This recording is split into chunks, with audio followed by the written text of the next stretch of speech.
utterance. And now the time had arrived for them to make their daily visit to the prisoner, and Yaquita and her daughter set off to Manaos. For an hour the young men were in consultation with Araujo. They acquainted him with their plan in all its details, and they discussed not only the protected escape, but the measures which were necessary for the safety of the fugitive. Araujo approved of everything. He undertook during the approaching night to take the pirogue up the canal without attracting any notice, and he knew its course thoroughly as far as the spot where he was to await the arrival of Joam Dacosta. To get back to the mouth of the Rio Negro was easy enough, and the pirogue would be able to pass unnoticed among the numerous craft continually descending the river. Araujo had no objection to offer to the idea of following the Amazon down to its confluence with the Madeira. The course of the Madeira was familiar to him for quite 200 miles up, and in the midst of these thinly peopled provinces, even if pursuit took place in their direction, all attempts at capture could be easily frustrated. They could reach the interior of Bolivia, and if Joam decided to leave his country he could procure a passage with less danger on the coast of the Pacific than on that of the Atlantic. Araujo's approval was most welcome to the young fellows. They had great faith in the practical good sense of the pilot, and not without reason.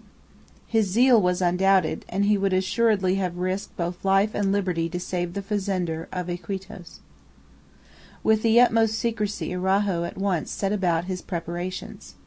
A considerable sum in gold was handed over to him by Benito to meet all eventualities during the voyage on the Madeira.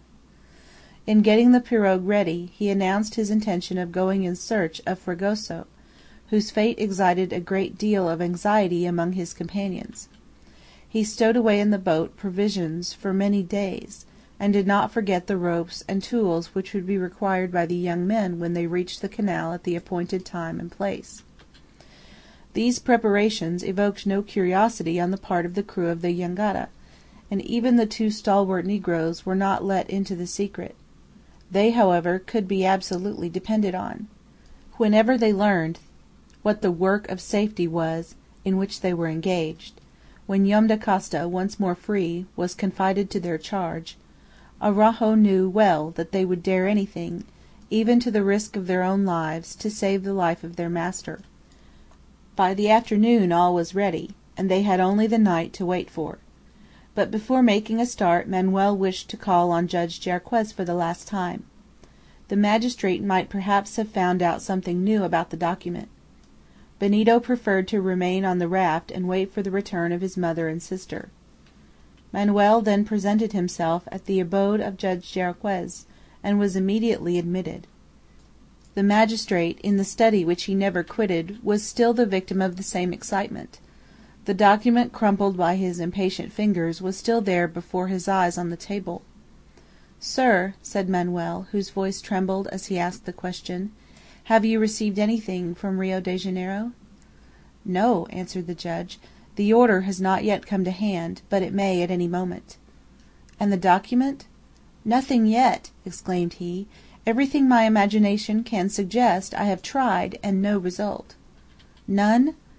"Nevertheless, I distinctly see one word in the document, only one." "What is that? What is the word?" "Fly." Manuel said nothing, but he pressed the hand which Jarriquez held out to him, and returned to the jangada to wait for the moment of action. Part 2, Chapter 16.